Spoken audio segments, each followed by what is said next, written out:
Hey guys, and welcome back to my channel. Today we're going to talk about the quiet homeschool guilt that no one talks about and why it's lying to you.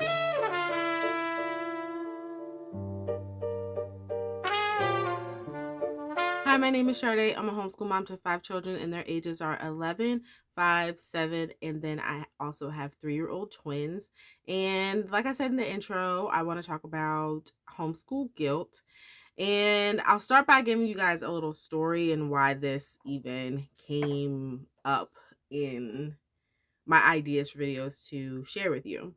And so one day I was at homeschool PE with other families, and there's probably about, I would say, 30 to 40 other homeschool families that are there. So all the moms, they get together, some walk, some talk, some congregate at the playground if they have youngers like myself, because it's only for school age children. And I'll be honest, I typically don't even talk to the other moms to avoid situations like this because I just know me. And this particular mom, she was not mean about it. She was not boasting. This is just something that I internalized and something that I have to deal with. And so I'm not bashing this other mom. I really think that what she's doing is great. But she shared with me how her 6th grade daughter is no, I'm sorry. Yeah, she's in the 6th grade, and next year she will be in the 7th, and they're already looking for her to start taking college classes next year. And I was like in my head about everything because I was like, my oldest, she's in the 5th grade. I put quotation marks because I'm getting out of the whole grading thing, but she would be in the 5th grade. And I was thinking to myself, wow, we're not there yet. And also, this mom shared how her daughter is like studying law already and memorizing different laws and studying laws and what they do and just things of that nature. So I'm thinking she's going to be a lawyer of some sort, but I'm not sure. But I was definitely starting to compare. And this situation reminded me that guilt and comparison, they really do get my attention, but it doesn't lead me to homeschool with wisdom, tender and care, and without a hurry. And so I have a couple of notes that I wrote down just about comparison, but one is that comparison doesn't make you wiser, it makes you frantic, and it trains fear, not wisdom. And so when you see, like, in that instance, I could have been like, oh my God, when I'm ready, I'm gonna switch up my curriculum. That cost, like, being frantic like that costs money. And as you know, I don't know, I've shared in other videos, like, we don't really have a homeschool budget, but the budget is once we buy it, that's it. There's no switching curriculum, so you got to make it work until the next year or just stick with it. And you can do like maybe supplemental stuff, but yeah, I had thought like, oh my God, we're not doing this, that, and the third. I need to go. I started looking stuff up and I stopped myself because it's a waste of time. And that's not wise because I have other things to do and I can't sit there and try to change my curriculum so that my daughter is ready for college by the time she's in the 7th grade. Also, comparison blurs reality. The reality is my daughter is where she is, and that's that. And so I can't high skip and push her to college when she's not ready. And is she working at a 5th grade level? Absolutely. So the reality is she's where she needs to be.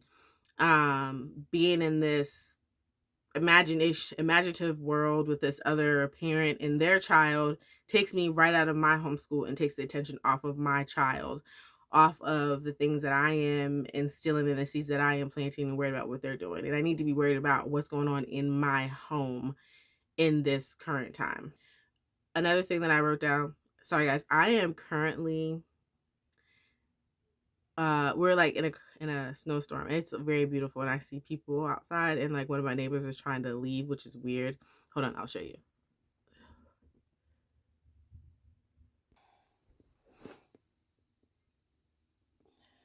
That's what we're looking like. Lots and lots of snow. I don't know if you can see it, that it's still snowing. It's like kind of like in a whiteout. Very lots of snow. Okay, back. So another thing that comparison does is that it skips discernment. It jumps right to guilt and burnout, because I also was thinking like, oh, should we not be doing taking our Sabbath weeks? Should we not be like, should we be home more? Should we not be doing outings and all of that? And the reality is, she's literally still in elementary school. I've got to chill out and calm down. Okay, so another thing I wrote down is that comparison pulls my eyes off of my kids and heart off of God. This is the danger zone, because you start measuring progress by other people's standards. And the whole point of homeschooling is so that your child can have an education that's tailored to them and that fits um the child, not necessarily trying to tailor the child to a educational path that's not theirs. Okay, so here's another thing. Anything built on guilt and comparison will eventually collapse under it. And so that's just saying like it's not authentic for me to have my child in college by the 7th grade.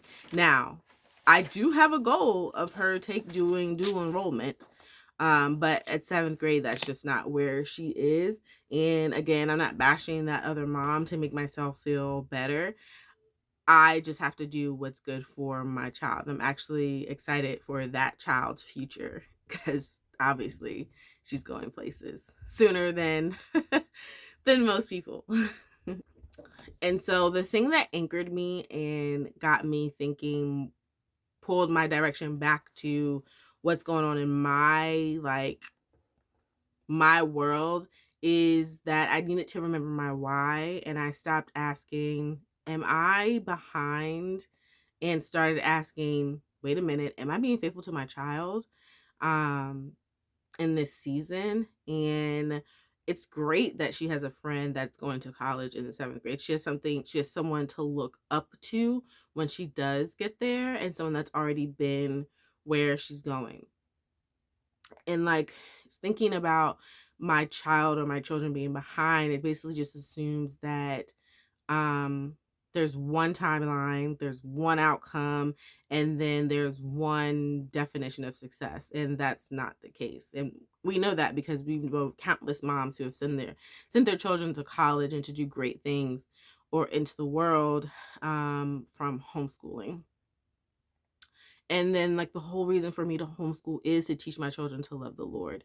We're not like remember Bible verses or anything every day, but there is conversation about God. There is the diligence of teaching that, keeping God in the center of our home. And also I think that another thing is that more is caught than taught, so I can teach them anything I want about God, but am I living that out as well? um that's just, like something I was thinking about. And a scripture that I was thinking about to kind of anchor me and to keep my mind on what is going on in my homeschool and no one else's is James chapter 1 verse 5, and it reads, hold on, let me pull it up. If any of you lacks wisdom, let him ask God, who gives generously to all without finding fault, and it will be given to him. This verse reminds me that when I don't know what to do next, God isn't disappointed in me. He invites me to ask him for wisdom, and he gives it generously. I love that word, generously, without finding fault.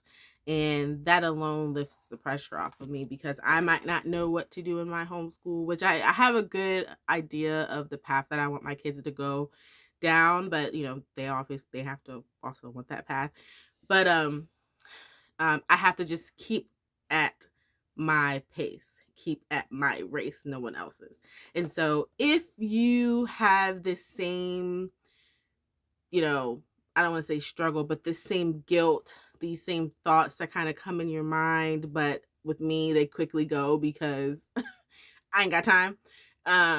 let me know in the comments how um these thoughts affect you, or how conversations with other moms affect you. And again, this mom was not being mean or nasty. It's just how like I internalized it. So it's just work that I have to do with myself to be comfortable with knowing that I know that I know that I know that I'm doing the right thing for my household. And so with that being said, I hope you know that God loves you. Don't forget to drink your water and repent. Bye.